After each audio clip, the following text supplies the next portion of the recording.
lagi di Habaur Rengginang dan masih bersama saya dan kedua narasumber juga adik-adik dari Gema Desantara atau Generasi Muda Desa Nusantara. Ya, saya sebelum kembali ke Kak Putri dan juga Kak Misna, saya pengen nanya dulu nih sama adik-adik, boleh dong nanti dipakai mic-nya. Yang ini dulu deh, siapa namanya, perkenalkan diri Anda. Nama saya Dwi Fitri Maharani. Kalau di tim biasanya orang ini manggilnya Dwi. Dwi pasti anak kedua ya? Iya. Bener ya? Dwi masih mahasiswa sayang? Iya, masih mahasiswi. Di UIN Araniri. Di UIN Araniri. Kalau boleh tahu fakultas yang sekarang, maksudnya fakultas apa dan jurusan apa? Fakultasnya Fakultas Tarbiyah, Fakultas Tarbiyah dan Keguruan. Jurusannya itu Pendidikan Bahasa Inggris. Nah, ini udah berapa lama gabung di Gema Desantara ini? Kebetulan karena Gema Desantara ini baru ya, jadi kami gabungnya itu pas mau acara di itu kemarin. Oh, kemarin yang di bulan Oktober ya? Iya, baru. Nah, jadi sebelumnya udah dapat nggak sih pemahaman tentang narkoba sebelumnya? Sebelumnya cuma tahu sebelum ikut tim ini, kami cuma tahu gitu-gitu aja, saya nggak terlalu tahu. Tapi begitu gabung di tim ini, kami lebih banyak share, lebih banyak bertemu dengan orang-orang dari BNN dan sebagainya. Kami juga ada pelatihan dan itu menurut kami itu sangat membantu gitu. Kami pemuda dan kami belum tahu apa-apa tentang narkoba. Dari tim ini kami lebih banyak tahu. Nah, ini kan kebetulan lagi sama Kak Putri nih. Dia ahlinya ya, penyuluh ahli muda BNN PAC. Ada nggak sih pertanyaan yang selama ini pengen disampaikan tapi nggak tahu ke siapa gitu? Mungkin kurang informasi juga. Kebetulan kita ngundang Kak Putri nih. Ada pertanyaan nggak dari teman-teman dari Gema Desantara? Silakan. Ada nih. Dwi itu kan tahunya kalau ganja itu terbesar di Aceh ya kan. Nah, kalau untuk daerahnya sendiri itu daerah dari daerah Aceh itu yang mana gitu yang paling terbesar penghasil ganja gitu. Itu udah menjadi tanda tanya buat kami. Kami udah gabung di tim ini tapi kami juga masih penasaran daerahnya gitu. Kenapa pengen berkebun? Oh, mau jadi petani, kaya loh. Penasaran daerahnya. Oke, ya mungkin Kak Putri bisa ada data yang bisa dipaparkan ke masyarakat. Memang kan ada beberapa daerah yang memang dia memang penghasil ganja terbesar. Kalau masih dalam ruang lingkup Aceh besar kayaknya seperti Lamteba ya gitu ya. Bener, Montasik. Daerah-daerah lain mungkin mereka mainnya kurang jauh gitu. Kurang jauh ya. Saya kasih tahu yang lebih jauh lagi. Jadi di Aceh, saya langsung jawab Mbak ya. Silakan. Di Aceh ada 3 kota, kabupaten kota yang penghasil ganja terbesar. Yang pertama itu di Aceh Besar yang paling dekat dengan kita. Itu ada di 2 desa, yaitu di Lamteba dan juga Montasik. Yang mana sedikit informasi, kami sudah melakukan alternative development, Mbak. Alternative development itu adalah alih fungsi lahan yang tadinya petaninya menanam ganja. Jadi kami lakukan edukasi semacam memberikan pemahaman kepada petani bahwa jangan lagi dong menanam ganja. Memang tanam ganja ini gampang banget. Tinggal ditebar benihnya, ditinggalin, datang tinggal panen gitu ya. Tanpa harus dipakein bronjong, tanpa harus dipakein pagar, karena itu nggak akan dimakan sama hama dan juga nggak akan dimakan dengan hewan-hewan di sekitar. Panjang Mbak prosesnya, sangat panjang, butuh waktu yang sangat lama. Bahkan alternative development atau yang kami singkat dengan AD di BNN sendiri itu memakan waktu dari mulai 2017 sampai dengan 2020 nantinya. Periodenya itu 2020 nanti baru akan kita bisa monitoring dan evaluasi di mana sih letak kekurangannya. Nah, jadi tadi yang pertama di Aceh Besar yang paling dekat dengan kita di Montasik dan juga di Lamteba. Yang kedua di Biren, tepatnya di Desa Pedada. Di Desa Pedada. Dan juga sudah kita alih fungsi lahan juga, yang tadinya mereka menanam ganja, sudah kita alih fungsi lahan, mereka memilih untuk nanam jagung. Di Biren nanam jagung, kalau di Aceh Besar mintanya tanamnya kunyit, Mbak. Terus yang satu lagi mungkin nggak pernah dengar di Agusen. Di Gayo Luwes. Gayo. Itu yang paling jauh buat kita. Di Agusen itu tadinya mereka itu seperti Doitung, pernah dengar Mbak? Adik-adik pernah dengar? Di Thailand itu ada satu desa kecil bernama Doitung di Thailand. Wido itu semua petaninya itu adalah penanam kokain. Wih, wow, sejahtera sekali hidupnya. Jadi mereka itu luar biasa penanam koka dan tahu nggak Mbak siapa yang berhasil melunakkan hati-hati para petani supaya mereka tidak lagi menanam koka itu bunga opium, dan juga koka sangat banyak di sana. Yang paling banyak itu bunga opium. Siapa? Bunga ratunya. Ratu Jadi, di negara tersebut. Di negara Thailand. Mereka itu kan dipimpin oleh ratunya ya. Ada raja, ada ratunya. Jadi ratunya yang datang ke desa tersebut langsung melakukan sosialisasi dan mengayomi para petani untuk mengatakan, ayo kita selamatkanlah generasi kita dengan cara mereka ya. Kita selamatkan generasi kita. Bagaimana kalau kita masih terus menanam opium, bagaimana generasi kita nantinya? Jadi ratunya itu yang langsung turun ke para petani sehingga para petani dapat merubah mindset mereka. Wow. Jadi sekarang kalau di Thailand itu yang paling terkenal itu tai minggunya, jagung manisnya, pokoknya semua tanaman hortikultura di sana luar biasa the bestnya. Benar. Jadi kita juga di Aceh ini jangan mau kalah.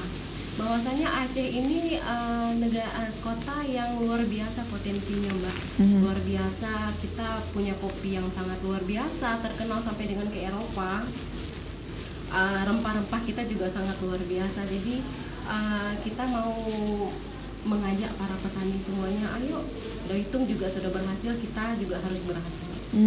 Keren sekali. Coba aja ya pemerintah ataupun pemimpin kita di sini lebih tegas lagi terhadap penyalahgunaan ganja, kemudian narkoba dan juga kebun ladang ganjanya juga. Tapi sebenarnya gini loh Kak Putri, butuh waktu berapa lama tanaman ganja ini mulai ditanami sampai hingga bisa dipanen, ini butuh waktu berapa lama? Paling lama 6 bulan. 6 bulan, dan selama 6 bulan ini mereka tidak ada yang tahu? Tidak ada, jadi kami pernah ke lokasi tanaman ganja, yang ladang ganja yang siap panen tanpa petaninya. Jadi petaninya udah lari karena mungkin udah ada terdengar hendus-hendus bahwasanya aparat sudah mendengar ada ladang ganja berapa hektar besar Mbak, lebih kurang ada 4-5 hektar yang siap panen di atas gunung tuh. Jadi kami harus naik mobil off-road untuk sampai ke TKP.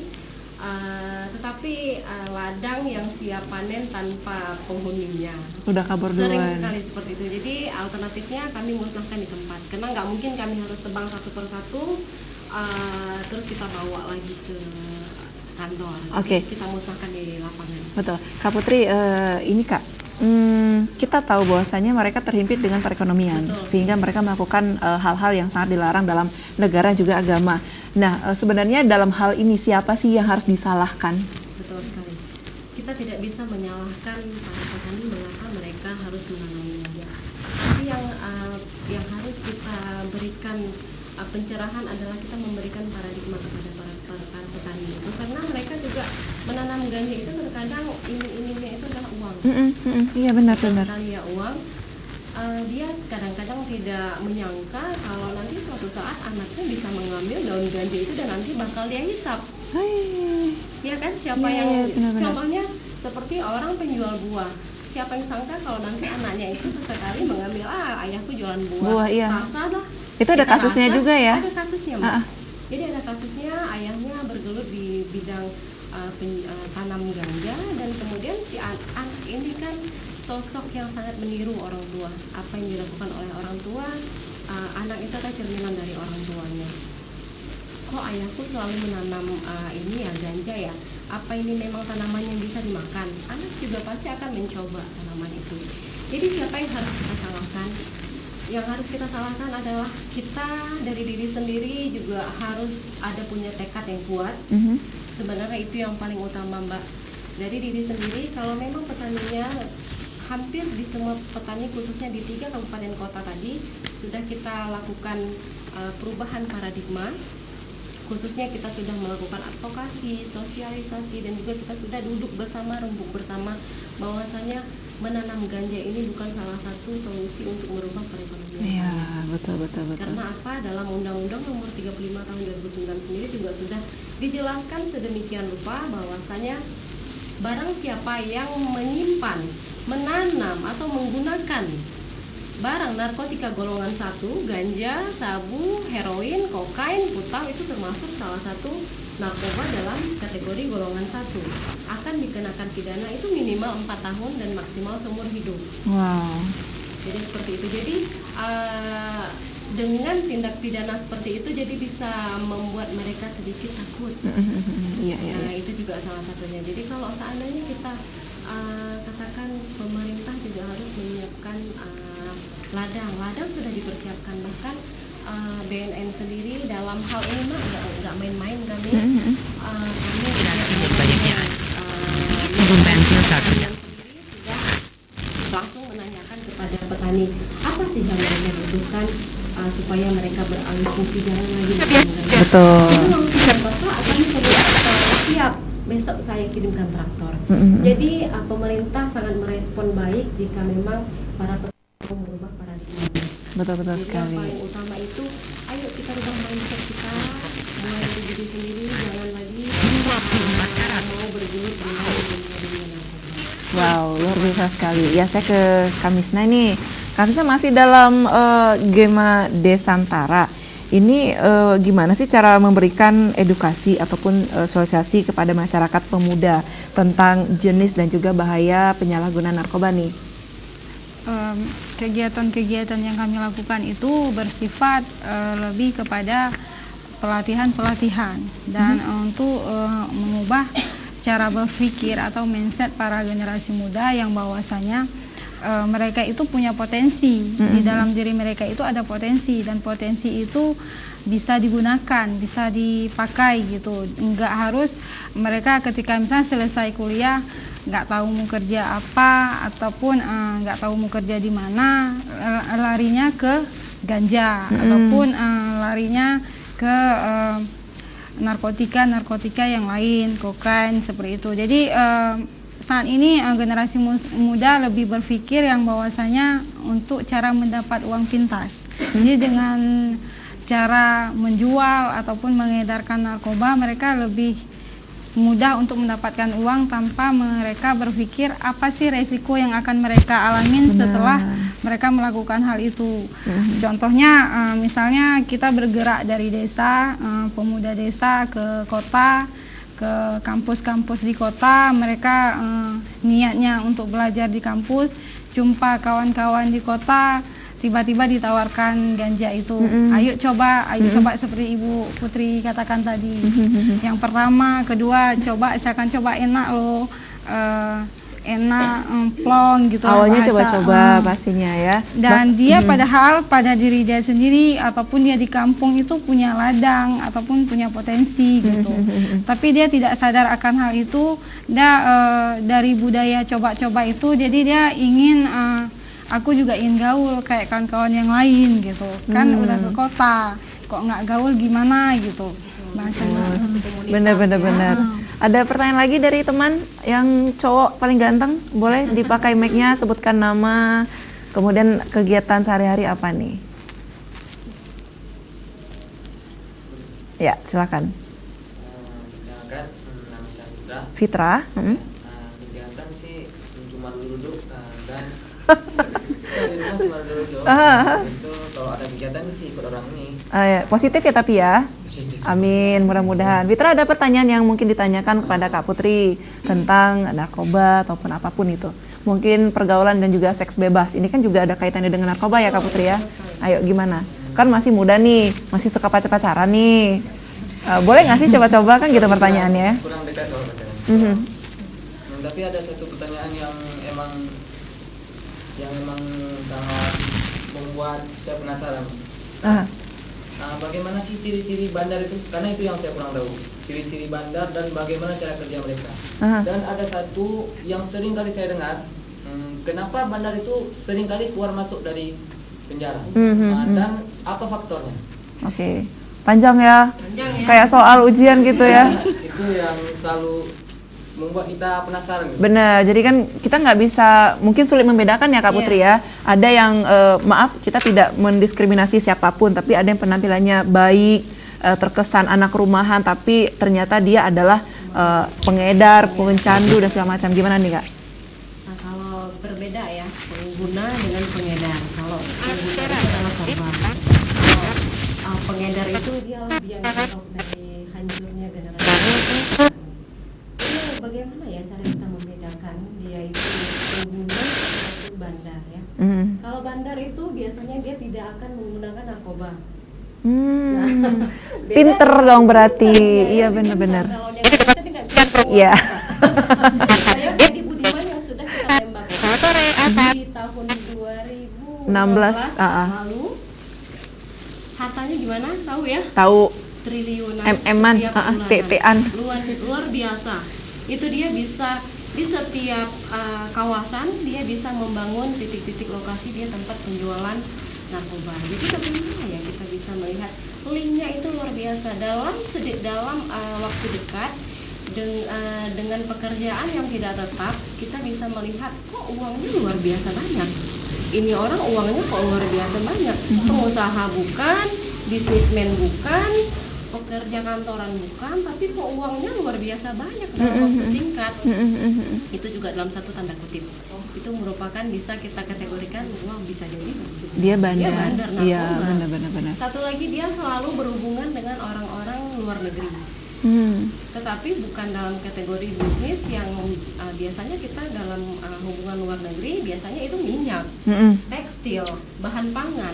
Tapi ini kok di luar dari konteks ini, di luar dari konteks perekonomian untuk masyarakat atau untuk mengembangkan usahanya sendiri, kok bisnisnya itu ditutup-tutupin gitu ya. Biasanya kan orang kalau punya perusahaan itu jelas ya CV-nya apa, tapi ini kok nggak ada, kedoknya ini apa ya gitu. Jadi itu biasanya bisa jadi prostitusi, bisa jadi narkoba. Jadi setiap orang yang mendapatkan penghasilan luar biasa dalam waktu dekat itu bisa kita kategorikan sebagai bandar. Wow, jadi harus bisa membedakan mana pengedar, mana pengusaha. Ya. Ada pertanyaan lagi dari adik. Ayo yang di sampingnya. Nih, saya waktu kuliah dulu ada juga sih teman yang seperti si adik ini. Memang setiap tahun ada gitu ya, sosok-sosok yang lebih menonjol gitu ya. Namanya siapa sayang? Terima kasih, nama saya Mulia. Mulia, ha? Saya mau bertanya kepada Kak Putri.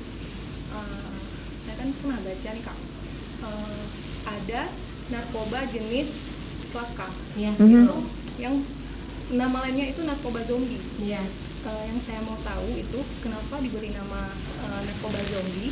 Terus kan udah masuk ke Indonesia, itu beritanya pada Juli 2017.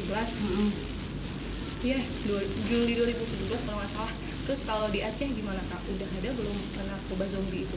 Betul sekali. Jadi ada dua jenis narkotika baru.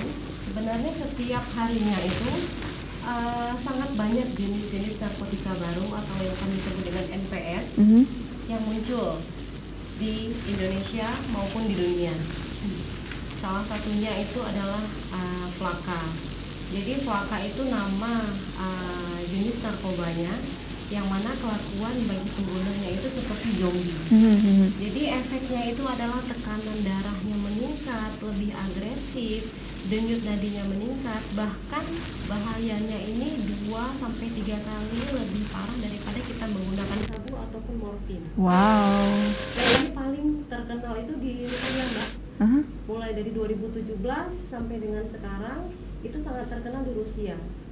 Di Indonesia alhamdulillah itu belum masuk, tetapi yang masuk itu menyerupai zombie, yang mana dioplos oleh bandar dari bahan sabu, dioplos dengan menggunakan kapur barus, yang kemudian hasilnya itu seperti flaka, penggunanya itu juga agresif seperti zombie. Dan jadi apa tadi? Bagaimana ya kok bisa orang menggunakan itu, dari mana masuknya? Kalau di Indonesia sendiri didapat itu karena hasil oplosan, tetapi kalau di Rusia itu memang sengaja dibuat sedemikian rupa, bahannya itu dari morfin dan amfetamin. Amfetamin itu adalah bahan untuk pembuatan sabu, Mbak. Harganya itu sangat murah, sekali pakai tuh cuma 78.000 rupiah kalau kita kurskan. Itu di Rusia sangat banyak dan belum ada korban yang selamat daripada pemakaian flaka itu sendiri. harganya sangat murah, anak-anak itu jadinya bisa dikatakan sebagai narkoba paket hemat. Iya, iya, Nah, iya. jadi dulu dia juga digunakan sebagai obat penenang, tetapi dijual secara bebas, Mbak. Gitu. Makanya itu Iya, sangat iya. banyak korban di Rusia yang menggunakan flaka, karena harganya itu juga relatif murah kan. Benar. Satu lagi Kak Putri, Kak, sebenarnya masih membingungkan adalah kenapa mereka menciptakan narkotika padahal mereka tahu ini bisa merusak bangsa. Tapi kalau saya berpikir nggak mungkin nih si penciptanya hanya untuk bertujuan untuk merusak anak-anak bangsa. Betul. Gimana nih? Nah, selain itu iming-imingnya adalah uang. Pasti. Uangnya sangat luar biasa karena dari perdagangan narkoba ini keuntungannya luar biasa, Mbak. Kalau dari segi kesehatan bagaimana? Nah, dari segi kesehatan juga tidak ada bisa kita katakan pengguna narkoba ini yang sembuh. Hanya bisa kita katakan dia pulih dari ketergantungan. Dan dia harus direhab. Yang organ pertama kali dirusak itu adalah otak. Otak. Jadi otak, kita ilustrasikan ini otak. Jadi semua bagiannya ini kalau otak yang sehat, ini biru semuanya. Pada saat kita menggunakan narkoba, sebagian yang 2 jari saya ini sudah kuning. Kuning dalam arti kata dia sudah bolong. Sudah bolong. Jadi yang kuning ini tidak akan bisa diperbaiki walaupun dia sudah kita rehab. Sudah kita lakukan rehab dan dokter sudah mengatakan bahwa pasien sudah dinyatakan pulih dari ketergantungan narkoba, tetapi dia tidak akan sembuh otaknya. Wah, begitu. Seperti itu. Jadi seperti cacat permanen ya? Betul sekali, Mbak. Otaknya tidak akan bisa sembuh lagi, hanya saja psikologisnya sudah sembuh dari ketergantungan, fisiknya sudah sembuh, mentalnya sudah sembuh, tetapi otak yang rusak itu tidak bisa kita perbaiki. Wow, serem ya. Ini sangat menjadikan sekali apabila kita, lingkungan dan juga teman-teman ataupun keluarga ini sampai terjerumus ya. Kita berdoa ini tidak akan terjadi kepada lingkungan kita. Jangan kemana-mana, kami akan segera kembali tetap di Habarung Indong ya.